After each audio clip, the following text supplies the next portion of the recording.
Welcome my mini blog. বন্ধুরা, একটু শরীরটাও অসুস্থ ছিল। আর তারপরে আবার এই একটু গেছিলাম বাগনানে, মানে আমাদের দেশে। তো সেই জন্য অ্যাক্টিভ থাকতে পারিনি একদমই। তো যাই হোক, এবারে কিন্তু একদমই অ্যাক্টিভ হওয়ার চেষ্টা করছি এবং অ্যাক্টিভভাবে কাজ করার চেষ্টা করছি।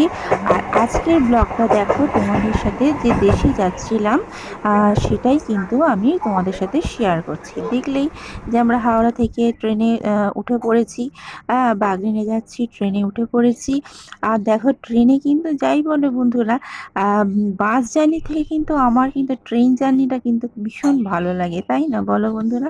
তোমাদের কাদের কাদের ট্রেন জার্নি করতে ভালো লাগে আমাকে কিন্তু অবশ্যই কমেন্ট করে জানিও, ঠিক আছে?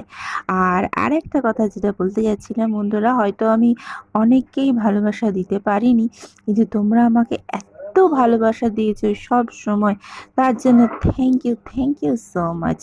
আর এই যে দেখতে পাচ্ছ, এই যে নদীটা, এটা হচ্ছে কি তোমার মুন্ডেশ্বরী নদী।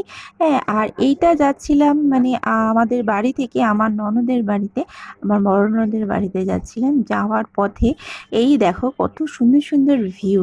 মানে আমাদের যারা কলকাতায় থাকি তাদের কিন্তু এরকম ভিউ দেখতে ভীষণ ভালো লাগে, তাই না বলো?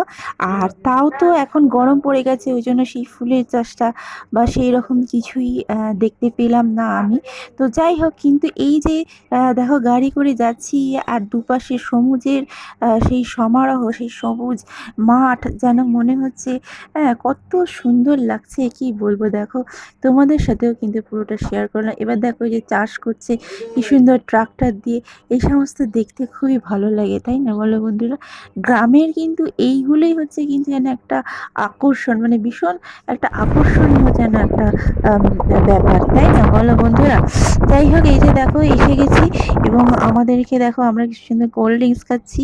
আর এইটা ঈদের দিনকে তোমাদেরকে দেখিয়েছিলাম যে এইরকম চালের আটার রুটি, আর হচ্ছে গিয়ে মাংস, আর এইটা দেখতে পেয়েছো হাত ঝাড়া, এটা একটা মানে পিঠে, বলবো পিঠেই হয়তো বলে।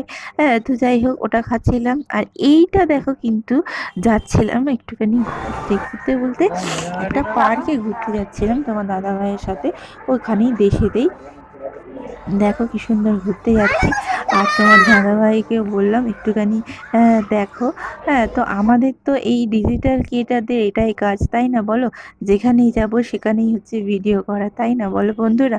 কেননা আমাদের তো অ্যাক্টিভ থাকতে হবে, কিন্তু তবুও আমি সত্যি কথা অ্যাক্টিভ থাকতে পারিনি। আমার ভীষণই খারাপ লাগছে, কিন্তু শরীরটা এতটাই খারাপ হয়ে গেছিলো। আর তার সাথে তো ধরো ঈদ ফিদ ছিল, হ্যাঁ, এই ধরো দেশেও এসেছিলাম, ওই জন্য একদমই মানে অ্যাক্টিভ থাকতে পারিনি। তো যাই হোক, দেখো কি সুন্দর